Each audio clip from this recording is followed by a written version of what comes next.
ओम शांति। आज साकार मुरली 7/5/26 बाप दादा मधुबन।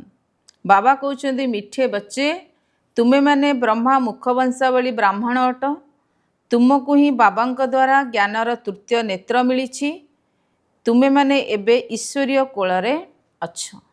प्रश्न अद्वैत राज्य अर्थात जेउठारे अन्य कौनसी धर्म नाही सेही राज्यर स्थापनार आधार कौन? उत्तर जोग बल। बाहुबल द्वारा केबे हेले अद्वैत राज्यर स्थापना होई परिबो नाही। एबे मध्य क्रिश्चियन मानक पाखरे एते शक्ति अछि जे सेमाने जदि परस्पर सहित मिसी जिवे तेबे सारा विश्व उपरे राजत्व करि परिबे, किंतु नियम एभली कहू नाही। सारा विश्व रे गोटिए राज्यर स्थापना करिबा एहा बाबांकर ही काम। गीत छोड़ भी दे आकाश सिंहासन। ओम शांति। पिलामानंकु ओम शांतिर अर्थ तो बहुत थर बुझाई। ओम अर्थात मु किए? मु आत्मा, यही शरीर मोर कर्मेन्द्रिय। मु आत्मा परमधामर निवासी अटे। भारतवासी डाकुछंती जे हे दूर देशर निवासी आस, कहीं भारत रे वर्तमान बहुत धर्मग्लानी दुख अशांतिर व्यापी गलानी। आपण पुनर्बार आसी गीतार उपदेश शुणातु। गीता पाई कहउछंती शिव बाबा आसंतु, कारण सी ही समस्तिंकर पिता अटंती। कहउछंती भारतवासी ऊपर पुनर्बार माया रूपी रावणर छाया पड़ी जाइछि, सेथिपई समस्ते दुखी पतित होई जाउछंती। डाकुछंती मध्य रूप बदलाई आसंतु, अर्थात मनुष्य रूपरे आसंतु। तेणु मु मनुष्य रूपरे आसुछि। मोर आसीबा दिव्य एवं अलौकिक अटे। मु गर्भरे आसुनाही, मु एक साधारण वृद्ध शरीर रे ही आसुछि। तुमे पिला माने जानिछ मु कल्प कल्प निजर निराकारी रूप को परिवर्तन करी आसुछि। ज्ञानर सागर तो परम पिता परमात्मा ही अटंती। श्री कृष्ण को केबे भी यह कुहा जाय परिबो नाही।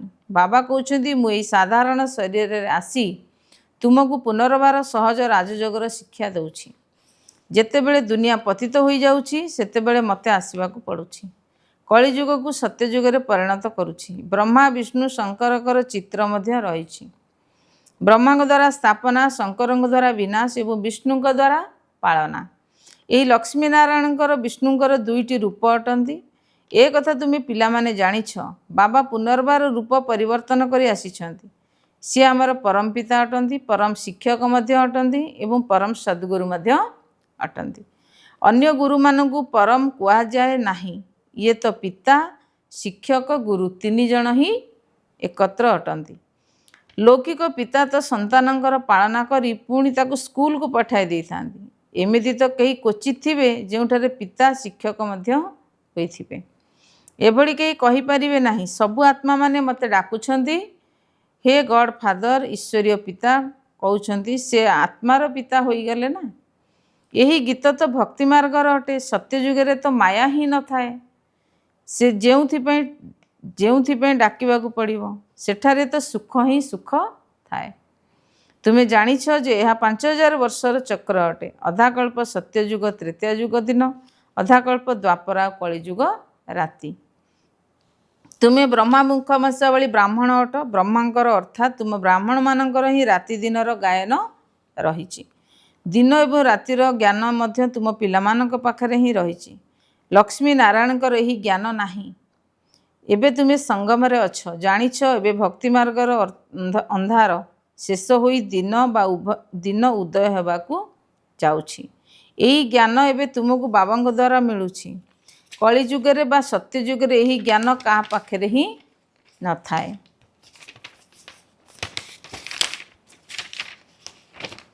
सेथिपई गायन रहिछि ब्रह्मांकर दिन आउ ब्रह्मांकर राति। तुमे एबे सूर्यवंशी चंद्रवंशी राज्य पाइबार पुरुषार्थ करुछ। पुणी अधाकल्प पर तुमे राज्य हराई बसुछ। यही ज्ञान तुम ब्राह्मण मानक व्यतीत अन्य कहा पाखरे नाही। तुमे माने देवता होई गले यही ज्ञान आउ रहिब नाही। यह एबे होउछि रात्रि। शिवरात्रि रो मध्य गायन रहिछि। श्रीकृष्णकर मध्य रात्रि कहउछंती, किंतु तार अर्थ जानी नाहंती। शिवंकर जयंती अर्थात शिवंकर पुनः अवतरण होउछि। ଏଇଭଳି ପିତାଙ୍କର ଜନ୍ମଦିବସ ଅତି କମରେ 1 ମାସ ପର୍ଯ୍ୟନ୍ତ ପାଳନ କରିବା ଦରକାର। ଯିଏ ସାରା ବିଶ୍ୱକୁ ପତିତରୁ ପବିତ୍ର କରୁଛନ୍ତି ତାଙ୍କର ଜନ୍ମ ଦିନକୁ ଦିନ ଛୁଟି ରୂପେ ମଧ୍ୟ ପାଳନ କରୁନାହାନ୍ତି। ବାବା କହୁଛନ୍ତି ମୁଁ ସମସ୍ତଙ୍କର ମୁକ୍ତିଦାତା, ପଥ ପ୍ରଦର୍ଶକ ହୋଇ ସମସ୍ତଙ୍କୁ ସାଥିରେ ନେଇଯିବି। ଏବେ ତୁମେ ରାଜକୀୟ ଶିକ୍ଷା କରିବା ପାଇଁ ପୁରୁଷାର୍ଥ କରୁଛ। ଏବେ ତୁମେ ରାଜଯୋଗର ଶିକ୍ଷା କରିବା ପାଇଁ ପୁରୁଷାର୍ଥ କରୁଛ। ବାବା ତୁମକୁ ଜ୍ଞାନର ତୃତୀୟ ନେତ୍ର ଦେଉଛନ୍ତି। ଆତ୍ମାର ରୂପ କ'ଣ ଏହା ମଧ୍ୟ କାହାକୁ ଜଣା ନାହିଁ। ବାବା କହୁଛନ୍ତି ତୁମେ ଆତ୍ମା ମାନେ ନା ଅଙ୍ଗୁଷ୍ଟ ନା ବୃଦ୍ଧ ଅଙ୍ଗୁଳି ସଦୃଶ ନା ଅଖଣ୍ଡ ଜ୍ୟୋତି ସଦୃଶ ଅଟ। ତୁମେ ତ ତାରକା ଅଟ, ବିନ୍ଦୁ ସଦୃଶ ଅଟ। ମୁଁ ମଧ୍ୟ ଆତ୍ମା ବିନ୍ଦୁ ଅଟେ, କିନ୍ତୁ ମୁଁ ପୁନର୍ଜନ୍ମରେ ଆସୁନାହିଁ। ମୋର ମହିମା ହିଁ ଅଲଗା। ମୁଁ ପରମ ଆତ୍ମା ହେବା କାରଣରୁ ଜନ୍ମ ମରଣ ଚକ୍ରରେ ଆସୁନାହିଁ। ତୁମେ ଆତ୍ମାମାନେ ଶରୀର ଧାରଣ କରୁଛ, ତେଣୁ 84 ଜନ୍ମ ନେଉଛ। ମୁଁ ବ୍ରହ୍ମାଙ୍କ ଶରୀରରେ ପ୍ରବେଶ କରୁଛି। ଏହା ତ ମୋର ଉଦ୍ଧାର ନେଇଥିବା ଶରୀର ଅଟେ। ବାବା ବୁଝାଉଛନ୍ତି ତୁମେ ତ ଆତ୍ମା ଅଟ, କିନ୍ତୁ ତୁମେ ଅନୁଭବ କରିପାରୁନାହଁ ଯେ ମୁଁ ଆତ୍ମା ଅଟେ। ଆତ୍ମା ହିଁ ବାବାଙ୍କୁ ମନେ ପକାଉଛି, ସବୁବେଳେ ଦୁଃଖ ସମୟରେ ମନେ ପକାଇଥାନ୍ତି, ହେ ଭଗବାନ ଦୟାର ସାଗର ପ୍ରଭୁ ରକ୍ଷା କର। ଦୟା ମାଗିଥାନ୍ତି, କାରଣ ବାବା ହିଁ ଜ୍ଞାନର ସାଗର, ଆନନ୍ଦର ସାଗର ଏବଂ ପବିତ୍ରତାର ସାଗର ଅଟନ୍ତି। ଜ୍ଞାନରେ ମଧ୍ୟ ସମ୍ପୂର୍ଣ୍ଣ ଅଟନ୍ତି। ଜ୍ଞାନର ଭଣ୍ଡାର ଅଟନ୍ତି। କୌଣସି ମନୁଷ୍ୟ ଏହି ମହିମା ଦେଇପାରିବ ନାହିଁ। ସାରା ଦୁନିଆକୁ ଆଶୀର୍ବାଦ କରିବା ଏହା ବାବାଙ୍କର କର୍ତ୍ତବ୍ୟ। ସେ ହେଉଛନ୍ତି ରଚୟିତା, ବାକି ସବୁ ହେଲେ ରଚନା। ରଚୟିତା ରଚନାଙ୍କ ଠାରୁ ସୃଷ୍ଟି କରିଥାନ୍ତି। ପ୍ରଥମେ ତାଙ୍କୁ ସ୍ତ୍ରୀକୁ ପୋଷ୍ୟ କରିଥାନ୍ତି, ଫିର୍ ଗ୍ରହଣ କରିଥାନ୍ତି। ତାପରେ ତାଙ୍କ ଦ୍ୱାରା ସନ୍ତାନ ରଚନା କରିଥାନ୍ତି, ପୁଣି ସେମାନଙ୍କର ପାଳନା ମଧ୍ୟ କରିଥାନ୍ତି, କିନ୍ତୁ ବିନାଶ ଆଦି କରିନଥାନ୍ତି। ଏହା ବେହଦର ପିତାଙ୍କର ଉପରେ ସ୍ଥାପନା, ପାଳନା, ବିନାଶ କରାଯାଉଛି। ଆଦି ସନାତନ ଦେବୀ ଦେବତା ଧର୍ମର ପାଳନା କରାଉଛନ୍ତି। ସତ୍ୟଯୁଗ ଆରମ୍ଭରେ ତୁରନ୍ତ ରାଜଧାନୀ ସ୍ଥାପନ ହୋଇଯାଇଥାଏ ଏବଂ ଅନ୍ୟ ଧର୍ମ ସ୍ଥାପକ ତ କେବଳ ନିଜ ଧର୍ମର ମଧ୍ୟ ସ୍ଥାପନ କରିଥାନ୍ତି। ପୁଣି ଯେତେବେଳେ ସେମାନଙ୍କର ସଂଖ୍ୟା ଲକ୍ଷ ଲକ୍ଷ କୋଟି କୋଟିକୁ ବୃଦ୍ଧି ପାଇଯାଇଥାଏ, ସେତେବେଳେ ସେମାନେ ରାଜତ୍ୱ କରିଥାନ୍ତି। ଏବେ ତୁମେ ରାଜଧାନୀର ସ୍ଥାପନ କରୁଛ। ଯୋଗ ବଳ ଦ୍ୱାରା ତୁମେ ସାରା ବିଶ୍ୱର ମାଲିକ ହେଉଛ। ବାହୁବଳ ଦ୍ୱାରା କେହି ସାରା ବିଶ୍ୱ ଉପରେ ରାଜତ୍ୱ କରିପାରିବେ ନାହିଁ।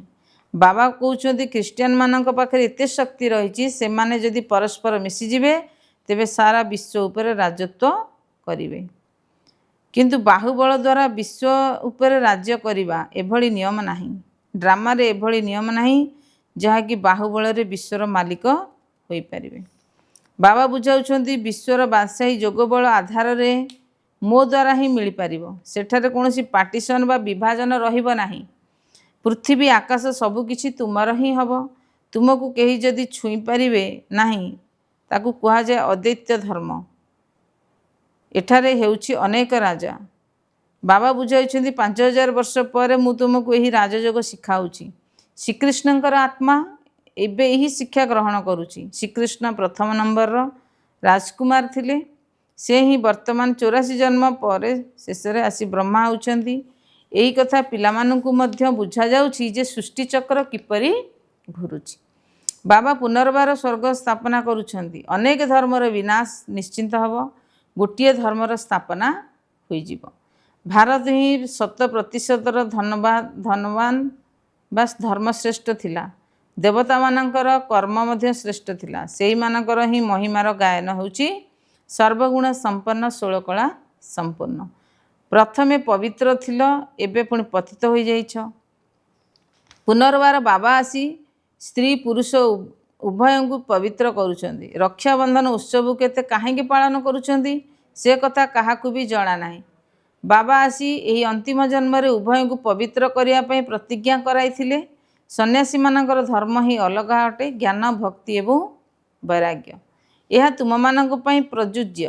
ତୁମେମାନେ ଦେଖିଥିବ ପାଦ୍ରୀ ବା ଖ୍ରୀଷ୍ଟିଆନମାନଙ୍କର ଗୁରୁମାନେ ଯେତେବେଳେ ରାସ୍ତାରେ ଚାଲୁଥାନ୍ତି, ସେତେବେଳେ ତାଙ୍କର ବୁଦ୍ଧି ଗୋଟିଏ ଦିଗକୁ ଚାହିଁଥାଏ, ଆଉ କାହା ଆଡ଼କୁ ଦେଖିନଥାନ୍ତି। ନନ୍ସ ମାନେ ଯୀଶୁଖ୍ରୀଷ୍ଣଙ୍କୁ ମନେ ପକାଇଥାନ୍ତି, କୁହନ୍ତି ଯୀଶୁଖ୍ରୀଷ୍ଟ ଈଶ୍ୱରଙ୍କର ସନ୍ତାନ ଥିଲେ। ତୁମର ଶ୍ଵେତବସ୍ତ୍ର ଆଦି ସହିତ କୌଣସି ସମ୍ପର୍କ ନାହିଁ। ତୁମେ ତ ଆତ୍ମା ଅଟ, ନନ୍ ବଟ୍ ୱାନ୍, ଅର୍ଥାତ୍ ସେହି ଜଣକ ବ୍ୟତୀତ ଆଉ କାହାକୁ ମନେ ପକାଇବା ନାହିଁ। ପ୍ରକୃତ ଜନ୍ମ ତ ତୁମେମାନେ ହିଁ ଅଟ। ତୁମକୁ ସେଇ ବାବାଙ୍କ ଠାରୁ ସମ୍ପତ୍ତି ମିଳୁଛି, ତାକୁ ସ୍ମରଣ କଲେ ଯାଏ ବିକର୍ମ ବିନାଶ ହେବ। ସେଥିପାଇଁ ବାବାଙ୍କର ଆଦେଶ ହେଲା, କେବଳ ମୋତେ ମନେ ପକାଅ। ଆତ୍ମଜ୍ଞାନ ନଥିବା କାରଣରୁ ସେଇ ନନ୍ସ ମାନେ ଯୀଶୁଖ୍ରୀଷ୍ଟଙ୍କୁ ମନେ ପକାଇଥାନ୍ତି। ଈଶ୍ୱର କିଏ ଏକଥା ଜାଣିଥାନ୍ତି। ଭାରତବାସୀ ଯେଉଁମାନେ ପ୍ରଥମେ ସତ୍ୟଯୁଗରେ ଆସୁଛନ୍ତି ସେମାନେ ତ ଜାଣିନାହାନ୍ତି। ଲକ୍ଷ୍ମୀ ନାରାୟଣଙ୍କୁ ଏହି ସୃଷ୍ଟିର ଜ୍ଞାନ ହିଁ ନାହିଁ। ନା ସେମାନେ ତ୍ରିକାଳଦର୍ଶୀ ହେଲେ। ତୁମେ ବ୍ରାହ୍ମଣମାନେ ହିଁ ତ୍ରିକାଳଦର୍ଶୀ ହେଉଛ। ତୁମମାନଙ୍କୁ ବାବା ଆସି କଉଡ଼ିରୁ ହୀରା ତୁଲ୍ୟ କରୁଛନ୍ତି। ଏବେ ତୁମେ ଈଶ୍ୱରୀୟ କୋଳରେ ଅଛ। ତୁମର ଏହି ଅନ୍ତିମ ଜନ୍ମ ବହୁତ ମୂଲ୍ୟବାନ ଅଟେ। ସାଧାରଣତଃ ବିଶ୍ୱର, ଏହି ବିଶେଷ କରି ଭାରତର ତୁମେ ଆତ୍ମିକ ସେବା କରୁଛ। ବାକି ସେମାନେ ତ ହେଲେ ଶାରୀରିକ ସମାଜସେବୀ। ତୁମେ ହେଲ ରୁହାନୀ ଅଥବା ଆତ୍ମିକ ସେବାଧାରୀ। ତୁମର ଶିକ୍ଷକ ପରମାତ୍ମା ଅଟନ୍ତି। ପ୍ରତ୍ୟେକ ଆତ୍ମାକୁ କୁହ, ବାବାଙ୍କୁ ସ୍ମରଣ କର। ବାବାଙ୍କ ନିମନ୍ତେ ହିଁ ପତିତ ପାବନ ବୋଲି ଗାୟନ ହେଉଛି।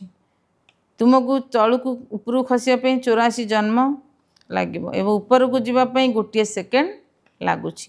ଏହା ତୁମର ମୃତ୍ୟୁଲୋକର ଅନ୍ତିମ ସମୟ ଅଟେ। ମୃତ୍ୟୁଲୋକ ମୂର୍ତ୍ତାବାଦ, ଅମର ଲୋକ ଜିନ୍ଦାବାଦ ହେବାକୁ ଯାଉଛି।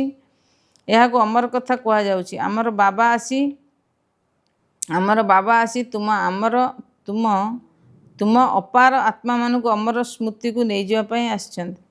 ବାବା କହୁଛନ୍ତି, ଯଦି ଅନ୍ୟ ସବୁ କଥା ଭୁଲି ଯାଉଛ, କେବଳ ନିଜକୁ ଆତ୍ମା ଭାବି ମୋତେ ନିଜର ପିତାଙ୍କୁ ମନେ ପକାଅ। ବୁଦ୍ଧିର ଯୋଗ ମୋ ସହିତ ଲଗାଅ, ତେବେ ତୁମର ପାପ ଭସ୍ମ ହେବ ଏବଂ ତୁମେ ପୁଣ୍ୟ ଆତ୍ମା ହୋଇଯିବ। ତୁମେ ମନୁଷ୍ୟଙ୍କ ଠାରୁ ଦେବତା ହେଉଛ, ଏହା କୌଣସି ନୂଆ କଥା ନୁହେଁ। 5000 ବର୍ଷ ପରେ ବାବା ଆସି ତୁମକୁ ସମ୍ପତ୍ତି ଦେଉଛନ୍ତି। ରାବଣ ହିଁ ପୁଣି ଅଭିଶାପ ଦେଉଛି। ଏହା ହିଁ ଖେଳ ଅଟେ, ଏହା ଭାରତର କାହାଣୀ ଅଟେ। ଏହିସବୁ କଥା ବାବା ହିଁ ବସି ବୁଝାଉଛନ୍ତି।